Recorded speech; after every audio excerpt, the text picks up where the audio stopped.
you for tuning in. Thank you to Andrew Goodliffe, who's been kind enough to join us for all these amazing sessions throughout these years. Before I hand it over to him, I'll start by giving a brief overview of what we do as an organization. So, United States Educational Foundation in Pakistan is a binational commission with the governments of Pakistan and the US. We provide personalized guidance to students who wish to pursue their higher education in the United States. Fulbright is our flagship scholarship, and which is a fully funded scholarship for masters and PhD. In Pakistan, Education USA is housed within USCFP, US State Department network. So whatever information you get from us will be accurate, current, and comprehensive. We do a lot of virtual sessions, such as the one running right now. We have a lot of in-house sessions. So you can check that out on educationusa.pk. We have a library that you're more than welcome to come in and study. For all queries, please email us at lahore@educationusa.org. And without further delay, I'll hand it over to Andrew. All right, thank you so much. It's great to see everyone here today. I'm going to be talking about applying for a PhD in the United States. But first, a little about who I am. So my name is Andrew Goodliffe. I am Associate Dean for Admissions, Recruitment, and Fellowships, and also an Associate Professor of Geophysics at the University of Alabama. So I bring the perspective of being able to help you through that admissions and process, helping you with scholarships, etc. And also, I'm a professor at the university, so I also understand what it means to recruit students, to supervise PhD students, etc. A little bit about myself. I've been at the University of Alabama since 2004, so a little over 20 years.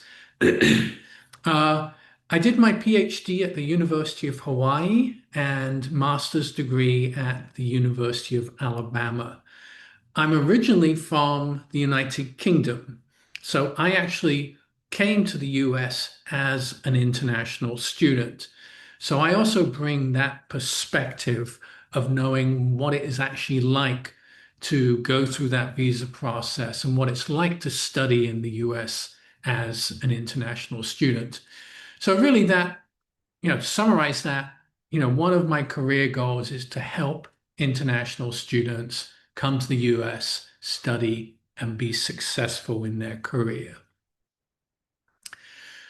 So I want to start with some basics when you're thinking about coming to the US. So there's probably roughly 4,000 universities in the US, and that's a little overwhelming, to be perfectly honest. There's lots of different kinds. So a university like the University of Alabama, we're a flagship university. So we're the premier university in the state of Alabama. And so each state has a flagship university. So University of Texas, University of Georgia, University of Tennessee, University of California. Those are typically big public universities. And they're typically R1 research universities. So R1 research university, you've got bachelor's, master's students, doctoral students, and that R1 classification means that the university is research intensive. It means that we graduate a lot of doctoral students. Being an R1 also means that we bring in some of the best faculty in the world. Many of the top students who graduate with PhDs and want to be faculty will only work at an R1 university. So R1 is sort of maybe about 130 different universities in the US. These are the prime research universities. There's also a classification called R2, and these are also good research universities. They're just not quite as big, they're not quite as research intensive. And so when you're looking at universities, also look at those R2s, because very often there's really good research going on in those universities. And then There's universities which tend to just do bachelor's and master's. There's universities that just do bachelor's degrees. There's also public and private universities. And so the public are typically the government-funded universities like Alabama.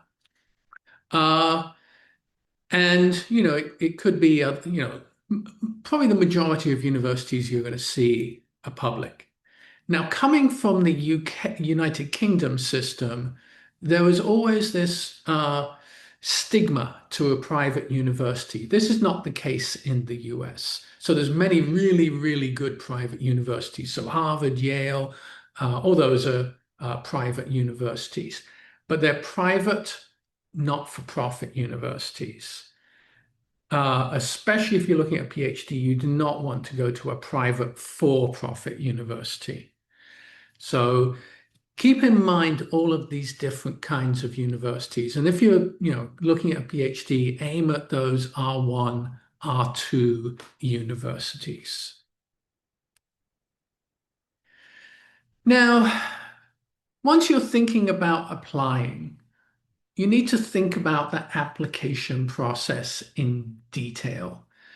And so when we're getting applications, and we probably get 20 or 30,000 applications a year. And the bulk of those are from international students. So we're looking for some very specific things in those applications. So one of the things I want to talk about a little bit is, what are some of those skills that you must develop when you're looking when you're applying to a university? What are some of the things that we're looking for? And so, some examples might be, we want to see an example that you've worked hard, that you've been successful. We want to see examples that you work well in a team, and this is especially important for the science fields. We want to see that you can write well. But one sort of overarching goal that really, one sort of overarching skill that predicts success in graduate school is really having very strong critical thinking skills. So I want to highlight that for a moment because that's really one of the things we're looking at. So if you're going to be a PhD student and you're going to write a dissertation, that dissertation is going to be an original body of work. You're going to be doing something that no one has ever done before.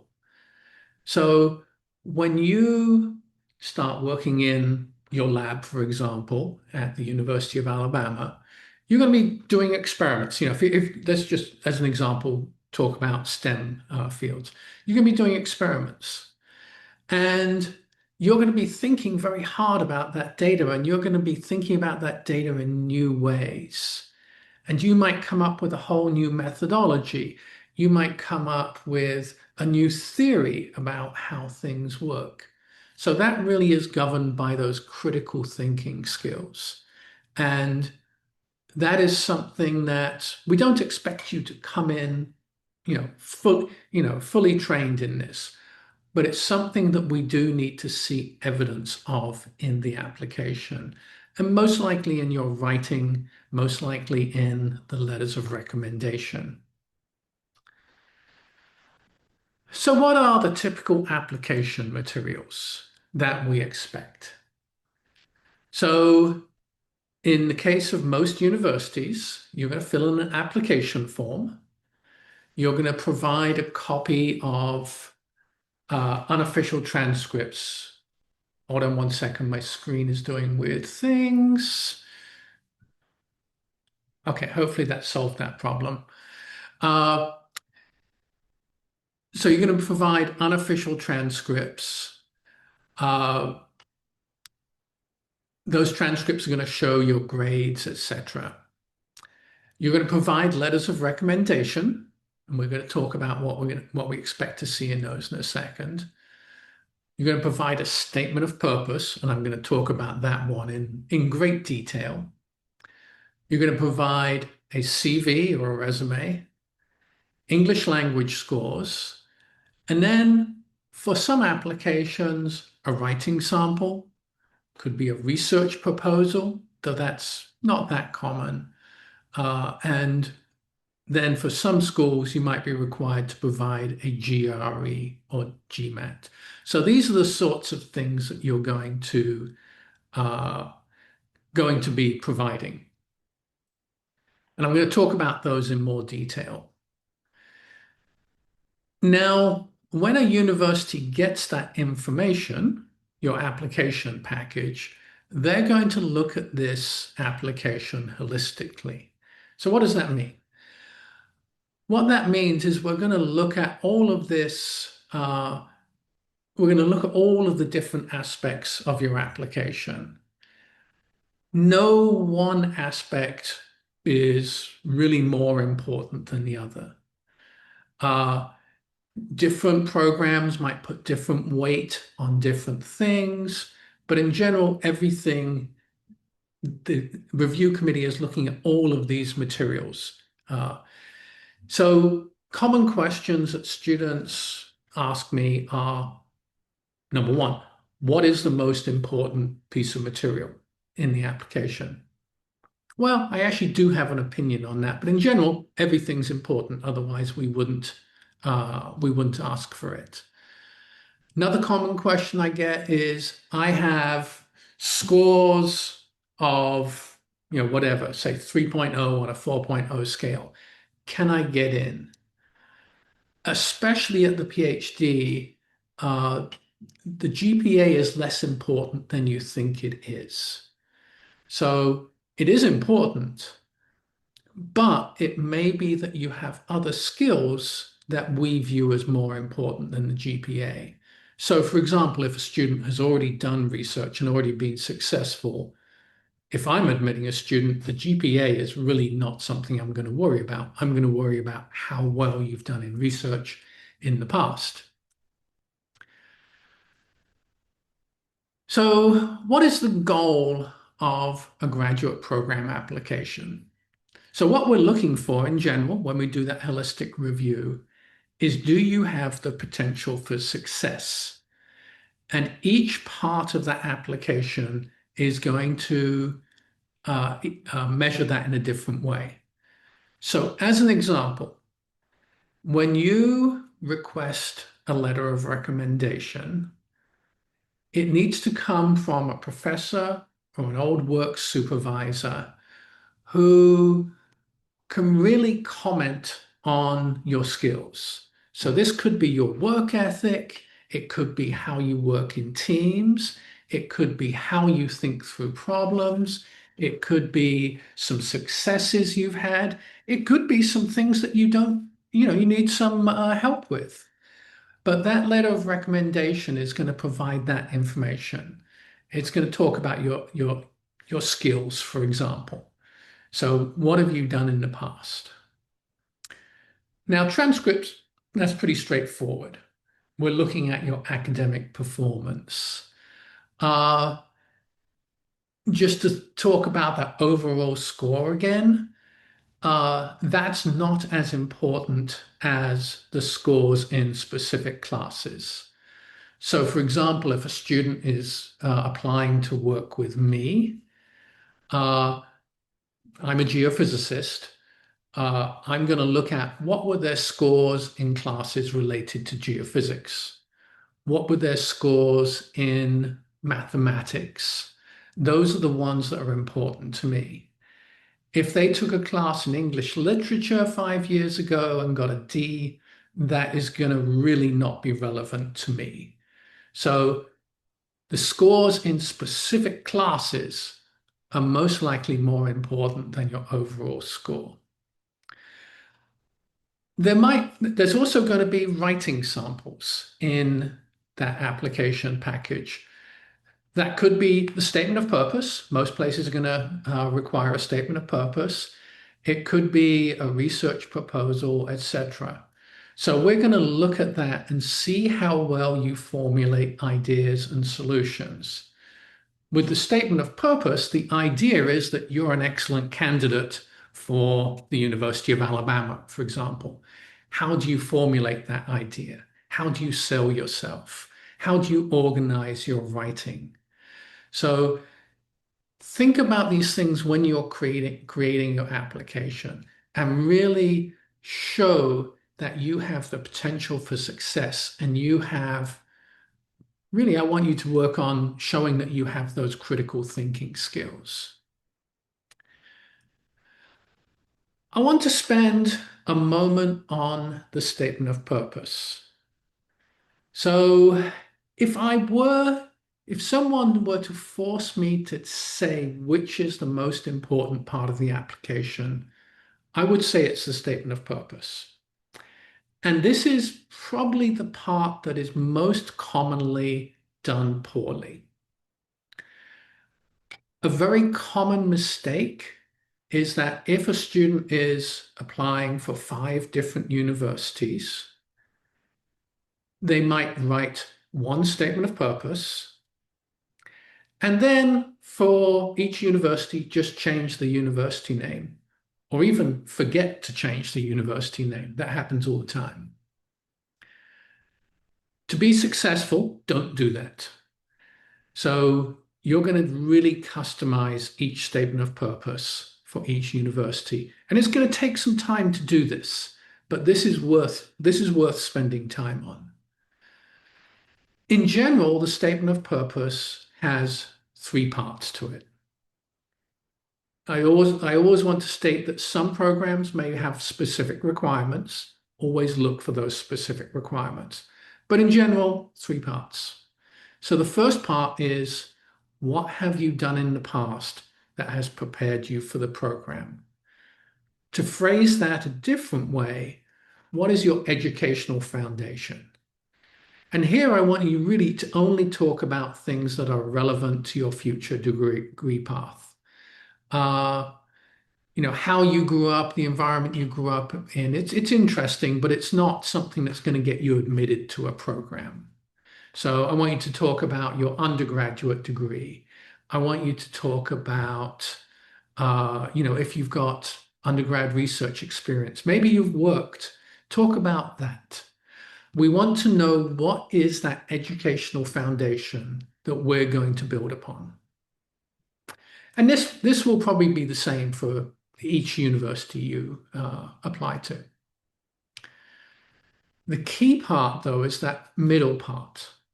Why do you want to come, for example, to the University of Alabama? What is it that has attracted you here? You might talk about specific professors that you want to work with. That university may be well known for specific research programs. So, for example, the University of Alabama, if you want to do water research or materials science research, those are really strong programs here. So a lot of students might say, hey, I want to come and do materials science at the University of Alabama because this is one of the best places in the world to do this.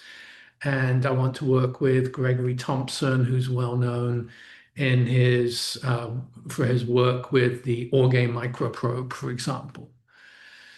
So be specific. It might be that there's a specific paper that you've read, journal article that you've read. Mention that. So get very specific about why the University of Alabama. And then also, I want to know something about your goals after finishing the program. So here we want to make sure that your goals are a good fit with where we can get you. And this part of the application can often be a reason why a good student is rejected, because you might have a student who's got excellent grades. They've got a wonderful educational foundation. They've got a good justification for coming to the University of Alabama. But their goal at the end of that program is not something the University of Alabama can help with. And I'll give you an example from my own research program.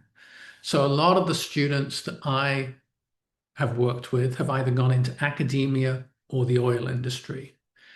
And as a professor, I know how to get students into those fields. I can help mentor them to get into those career paths. I have the connections in industry, I have the connections in academia to help students with that career path. But quite commonly, I have students who want to work with me who want to work more in sort of the environmental fields, in water fields. Uh, those are career paths that I can't help a student with. I have a hard time mentoring a student. So in that situation, even if they're really good, I wouldn't admit them to my program because I don't have confidence that I can help them get to the next stage in their career. So really what we need to know from the statement of purpose is, why should we consider your application? Have you seriously considered us? And are your future goals a fit? So keep those in mind. So question, which is more important, your statement of purpose or your grades? Certainly at the PhD level, your statement of purpose is far more important than your grades. So I want you to keep that in mind. And just to drive this home, statement of purpose is probably the single most important part of a graduate school PhD application. Yet it is often the part applicants find most challenging to get right. And I'm going to give you some hints as we go along on how to work on this. So other writing samples that you may be required to submit as part of your application. And again, this is going to vary from university to university. Could be a paper from a class that you've taken. If you've published a paper, hopefully in a peer-reviewed, high-impact journal, share that. If you've got a published paper in that sort of journal, you've got a really good chance of getting into any PhD program. And then some places may require a research proposal. And what you're demonstrating there is that you're familiar with the field that you're looking to go into, and you know how your work might contribute to that field and move that field forward. So in general, when we're looking at your writing, we're looking at, can you formulate an idea, argue for that idea, and come to a well thought out conclusion? Can you organize your thoughts clearly and coherently? Do you exhibit strong critical thinking skills? Now, these are also important. They're less important. Do you use grammar correctly? Are there issues with spelling? So, as with anything, just make sure that you check everything through beforehand and really try to avoid excess use of artificial intelligence. For me, if I'm writing, I might use AI to just improve my grammar a little bit, but I wrote that particular body of writing. So avoid the temptation to generate, say, your statement of purpose through AI. We want this to come in your voice.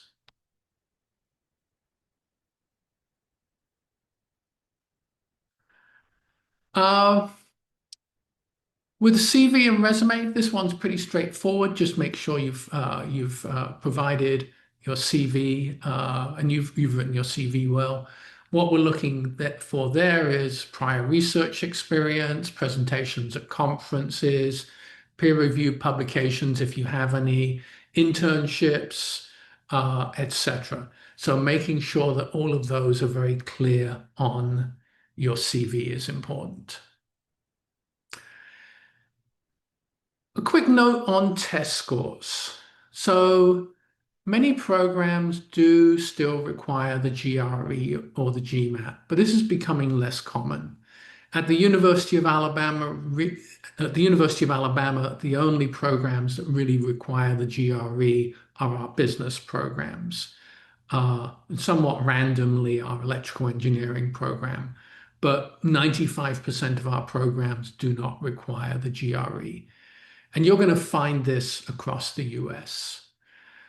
If you do need to take this, my biggest piece of advice is to take the test well ahead of the deadline and practice, practice, practice.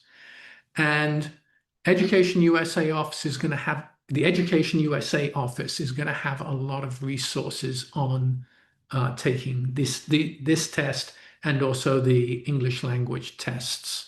So use that resource and again, practice, practice, practice.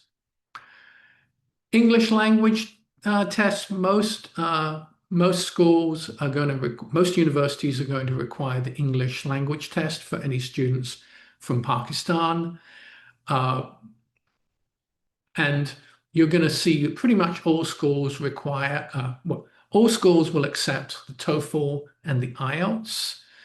A large number of schools will also accept Duolingo English test.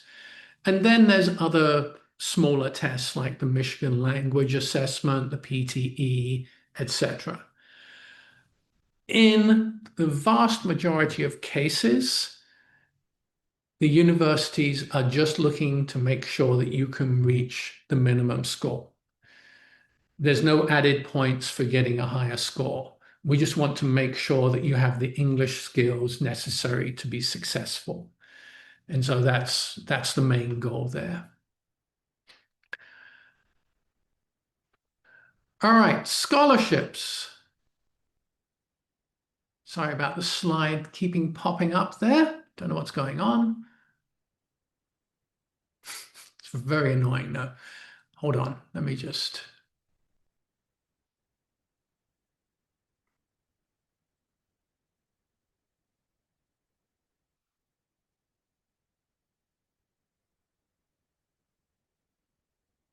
All right. So scholarships. So I would imagine that most of you are looking for funding. So prospective students, prospective international students, their first question is often, do you have scholarships? At the graduate level, this is actually the wrong question to ask because scholarships are typically small amounts of money. So it might be, a university can give you a $2,000 scholarship or something like that. And it sounds like a lot, but, most universities are going to have tuition in the tens of thousands of dollars realm. So these are mostly small. What I want you to ask about instead is ask about assistantships and scholarships. In the US, especially at the PhD level, most graduate students are going to be funded through what we call assistantships. And there's three main kinds. So there's three main kinds of funding in general. So we've talked about scholarships. Again, this tends to be small money. Assistantships. So assistantships are probably the biggest source of funding. So scholarships, we give out lots of scholarships. There's lots of those, but again, they're small. Assistantships, we probably give out 2,000 of those a year. And then fellowships, I'll talk about those in a moment, we probably give out 100 of those. So the main way that a student is funded is through an assistantship. What an assistantship is basically you're working for the university. One kind of assistantship is a teaching assistantship. So if you come to the University of Alabama, you'll be helping teach a class. You might be grading, you might be tutoring, you might be leading the class. It varies. In return, we provide a 100% tuition scholarship and money to cover your cost of living. So our typical assistantship package is probably $60,000 or $70,000, and probably 25,000 of that is for your living expenses. We also provide health insurance and cover any other course fees. So these are a good deal. So if you can get an assistantship, that's where you want to aim at. Another type of assistantship is a research assistantship. This is where you are helping out in a professor's lab. So most of the students who've worked for me have been on research assistantships. So in that case, they're helping me in the lab. They're not having to teach. The other common type of funding is a fellowship, and this we consider to be our top tier of funding. So with a fellowship, we're awarding this to a really, really good applicant. There's no work requirement. Our only requirement is that you continue being a really, really good student. The funding levels are very similar to assistantships, so it's a good deal.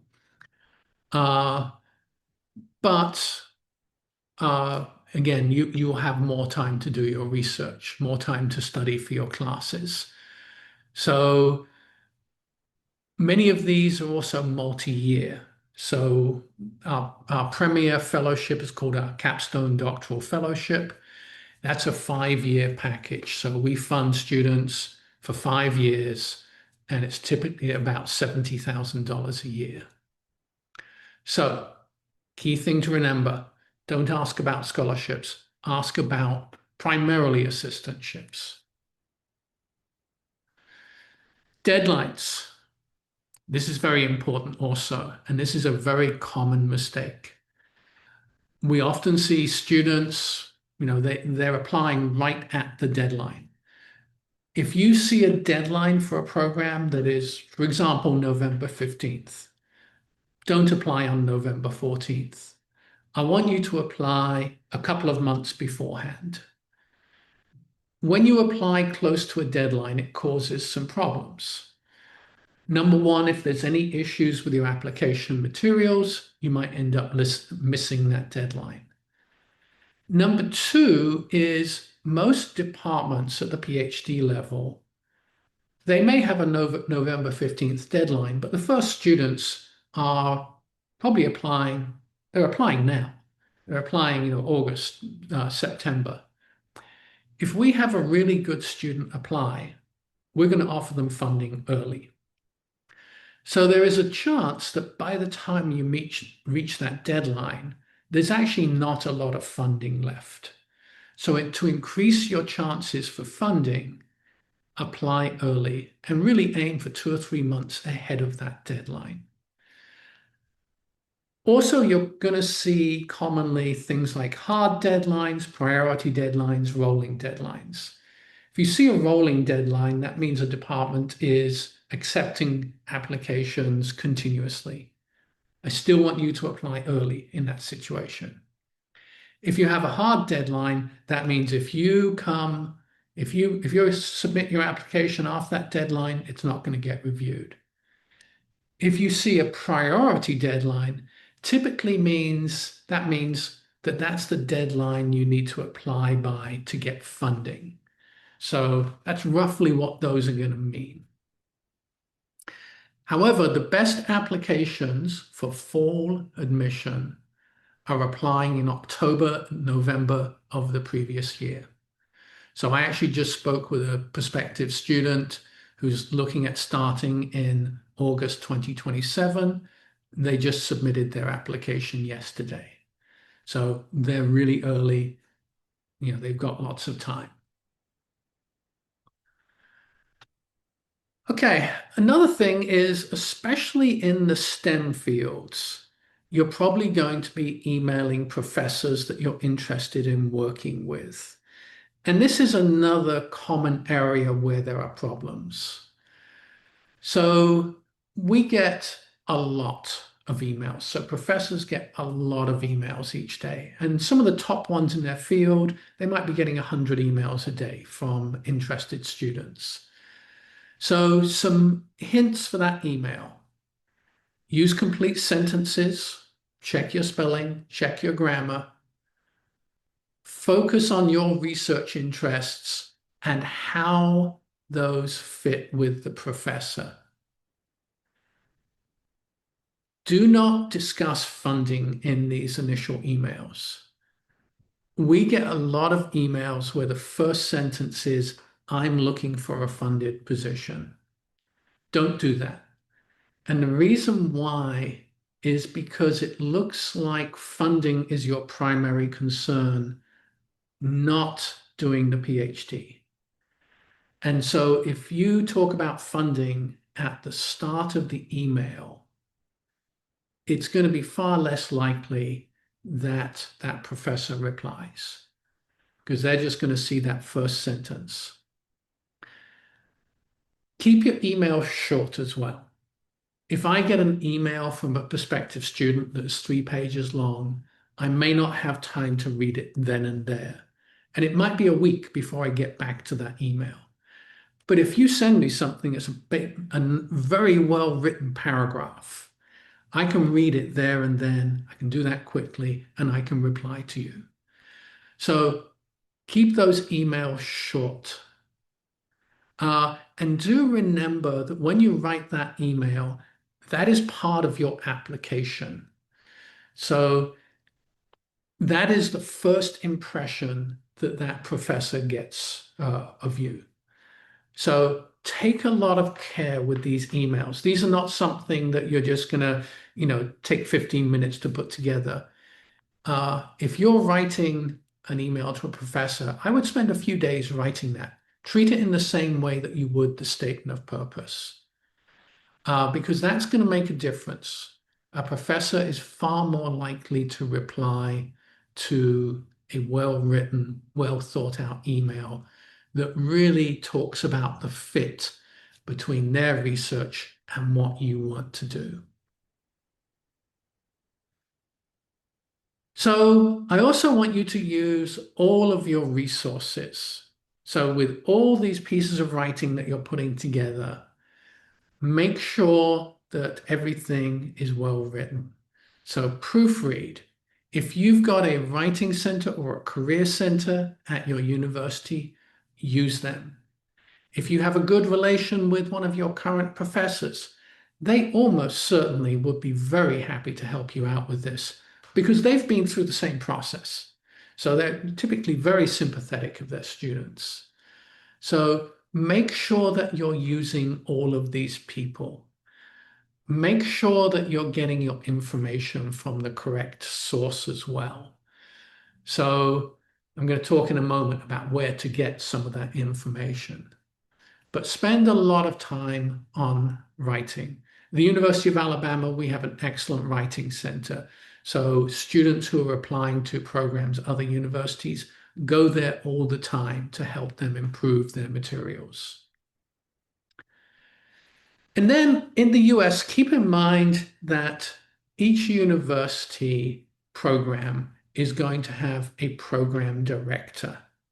So if you have questions about that program, it could be about the requirements for that program. It could be, hey, are there professors in this program who do this research? Would I be a good fit? Emailing the program director is a good strategy. The program director is also going to know about all the specific requirements for that particular program. They're going to know about the deadlines. They're going to know about what is expected in a statement of purpose, etc.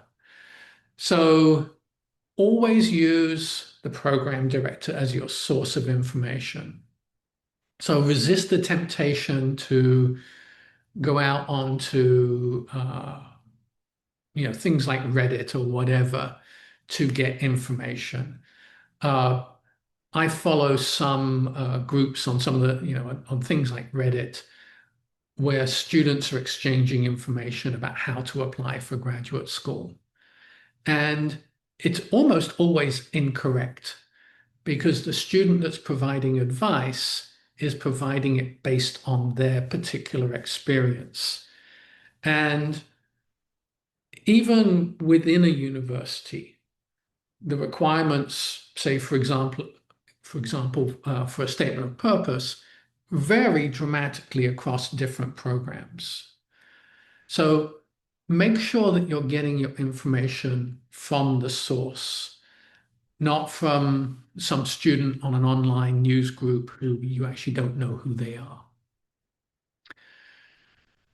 So I'm going to wrap up a little bit here. I want to just tell you a little bit about the university at the end, the University of Alabama. So as I mentioned, the University of Alabama is the flagship public research university of the state of Alabama. The reason we've got a picture of an elephant there is our mascot is the elephant. And so we have these large statues of elephants around campus. We were founded in 1831, so we're almost 200 years old. As I mentioned, we're an R1 research university, so that puts us in the top tier of research universities in the US. For about 130 universities have that classification. We have about 42,000 students on campus, so we are a very large university, but only about 6,200 of those are graduate students. And when you go down to the individual programs may only have, 50, 60 students in them. So, it's still very personal. It's still very hands-on. You get to know the faculty very well. We have more than 160 master's and doctoral programs, and we have international students from 99 different countries. And we have a beautiful campus. Our campus is very much, it very much encapsulates the American campus experience. Big, beautiful campus, big, beautiful buildings. It's actually a wonderful place to work. Now, what is the University of Alabama known for? So in the US, we're well known for creating leaders in industry, literature, the arts, entertainment, and sports. There are many CEOs of large companies who are our alumni. So, for example, companies like Price Waterhouse, Cooper, Shell Oil, Occidental Petroleum, Lockheed Martin. In terms of innovators, Jimmy Wales, who's the founder of Wikipedia, is one of our alumni. The chief strategy officer for Google is one of our alumni. Literature, we've got many well-known authors who have graduated from the University of Alabama, etc. We have lots of very highly ranked programs, especially when you're looking at, say, our business programs. Many of those are top 10, top 20 in the country. Advertising and public relations, we have the top program in the country. When you look more at the STEM fields, we have absolutely amazing facilities. We've spent a vast amount of money on building out new facilities over the last 20 years. We're leaders in materials science and water research. Outside of the academics, we also offer world-class athletic programs.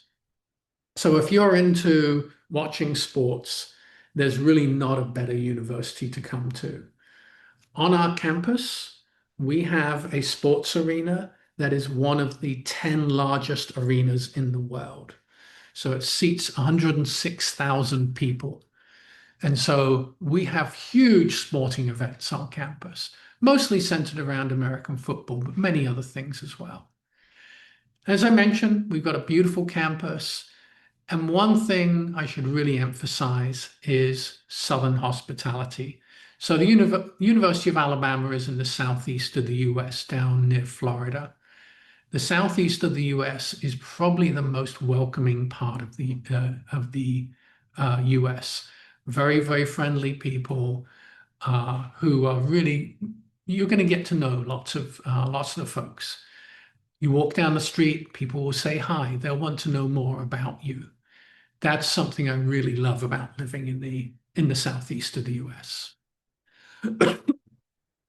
All right, so we're going to move on to questions. I've got my contact information there.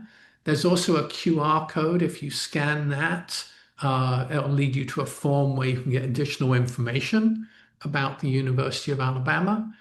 But yeah, let's move on to questions.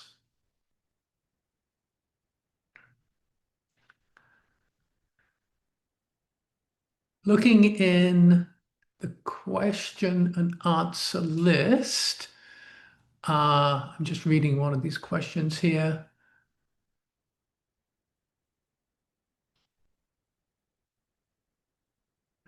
So there's one student who is, one attendee who is struggling with finding funding. So they've been interviewed, they've had meetings with professors, uh, but they haven't been admitted yet due to funding challenges.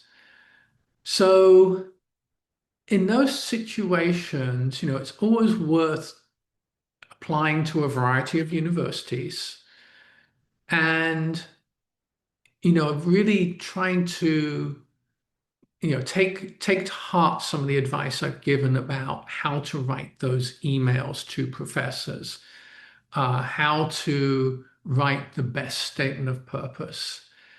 So sometimes it can take a while to get admitted. I mean, we've had students who they might have been submitting applications for 2 years, but then all of a sudden, a professor who's a good fit has a space in their lab, and now they can admit them. Because remember, it's not, especially in the STEM fields, it might be that there's a professor who does exactly what you want to do, but they're not accepting students right now because they already have too many students. So persistence, I would continue to be persistent, because you almost certainly are going to find that really good fit eventually. Another attendee is asked about medium of instruction. So if, and is the case in India, if you have gone, from kindergarten to postdoc, uh, and you've been taught in English, do you still need the IELTS or TOEFL? Uh, in that case, for the University of Alabama, we do actually still need that English test. And so we're just sort of making sure because, and it's the same with India. Most people speak really good English, uh, but not necessarily everyone. So we do want to make sure that you do have the English skills necessary to be successful because we don't want to bring someone in who is struggling with English. We want to make sure everyone has a certain baseline. Now, the IELTS and the TOEFL, they're expensive. They take a long time to schedule. Uh, if a student already has really good English skills and the university accepts this test, I would also suggest looking at the Duolingo English test. It's much cheaper, it's much quicker to take. And I mean, University of Alabama, again, we don't care which test it is that you take. We just want you to we want to make sure that you meet the minimum score requirement. So there's another question about if we get accepted but don't get funding, are there any loan options? Uh, Now, there's not loan options through the University of Alabama or through the federal government, but there are loan options. There are companies which will provide loans. So there's a company called Prodigy, for example, that will provide loans. I do want you to be very careful with that, though, because really at the PhD level, I would strongly suggest that you do not go to a university if they don't give you funding. Only go to a university that gives you funding. That is my advice. And again, it may take a while. It may take a year or two to get into those universities, but wait until you get funding. Uh, and then question, if someone has a BS degree, will he be eligible for direct entry into the PhD? That's actually a really good question. Uh, I would say in the STEM fields, in the majority of cases, yes, absolutely. Uh, if I look at, say, computer science, the majority of the students going into the computer science PhD don't have a master's. This is probably also true of mechanical and electrical engineering. Now, if you have a master's and if you have publications, does that make it more likely that you'll be accepted because you've shown that you can be successful? Yes, it probably does, but it's not essential that you have those publications. If you have other indicators of potential success, there's a good chance that you'll get admitted. And again, a lot of our students go directly to the PhD. And in terms of publications, we're going to train you how to do that.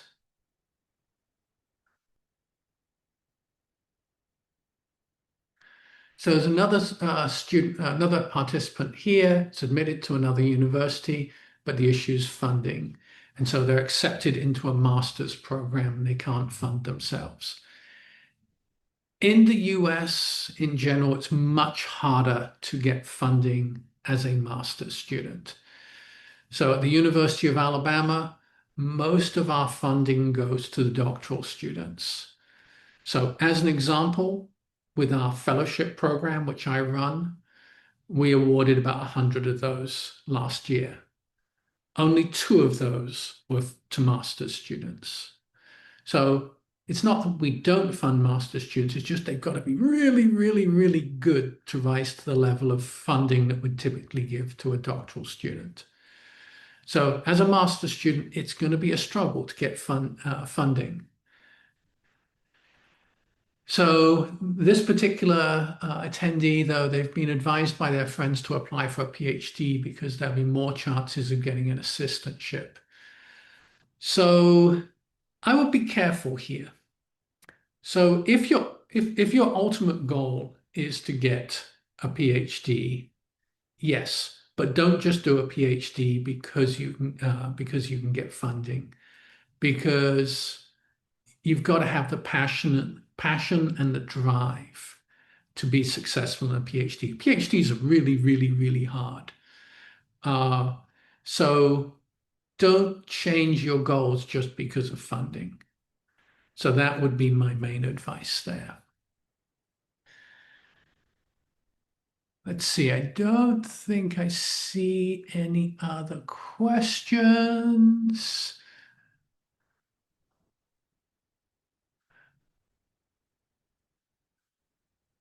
Okay, I see, let's see, Faisal.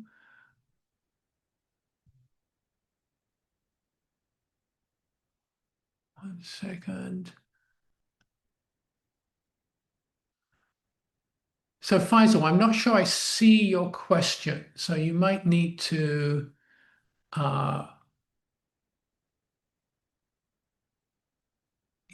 restate it.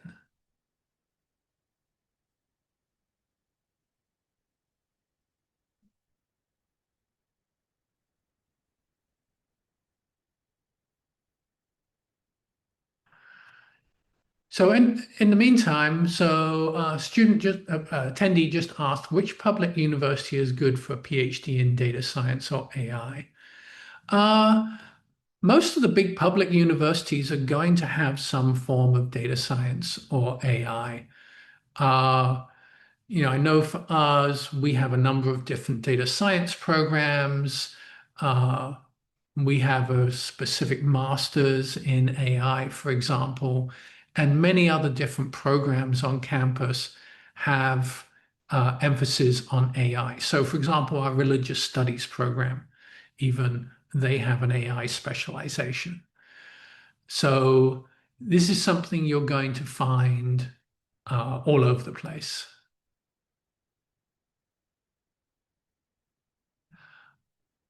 Uh, Okay, attendee just asked, is early office hours the only right hours to email the prof, or it can be any? When you're emailing, it doesn't matter what time you email. Uh, you're almost certainly not going to get an immediate reply. So I wouldn't worry about too much about when you send an email. Uh, I get emails 24 hours a day, so but you're probably only going to get a response during office hours. Do keep in mind that in general, it is going to take a few days for most professors to respond to an email. I think I saw an article that said on average it takes 9 days to get a response. All right, so the next question here is I've completed an MS in computer software engineering through a coursework-based program without a research thesis.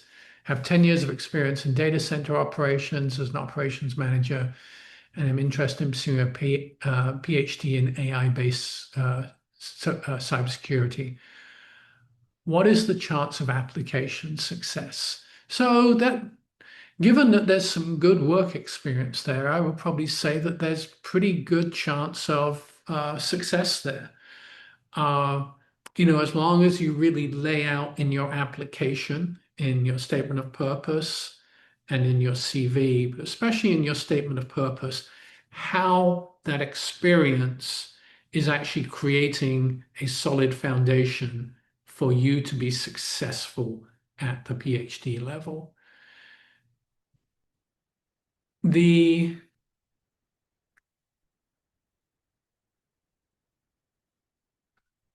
So let's just make it so people could see my email. I'm having this problem with another screen popping up. I apologize. Let's just move that out the way there. Okay. I think we Yeah, so can take one last question maybe because we've reached the hour mark. okay. We will take one Okay, I last can. question. Yeah. All Thanks. right, so this is a good one and is actually relevant to the previous question. Are there any age restrictions or limitations for PhD assistantships or fellowships in the US? I have not heard of a situation in the US where a university restricts access based on age. So universities are looking for the best students. And as an example, the average age of a master's or doctoral student at the University of Alabama is 35. So most of our students are coming from having some form of work experience, and that makes them stronger applicants because of that. My oldest PhD student graduated at the age of 85. So we're just looking for the best students. So age restrictions are really not a thing in the US. All right, I'm going to wrap up there. I do want to thank you again for some excellent questions and for listening attentively while I went through my main points. I do hope that this has been useful for you. But thank you. Thank you so much, Andrew, for such a detailed session. Thank you to all the attendees for tuning in. Have a wonderful rest of it, everybody. Thank you. Take care. All right. Bye-bye. Bye-bye.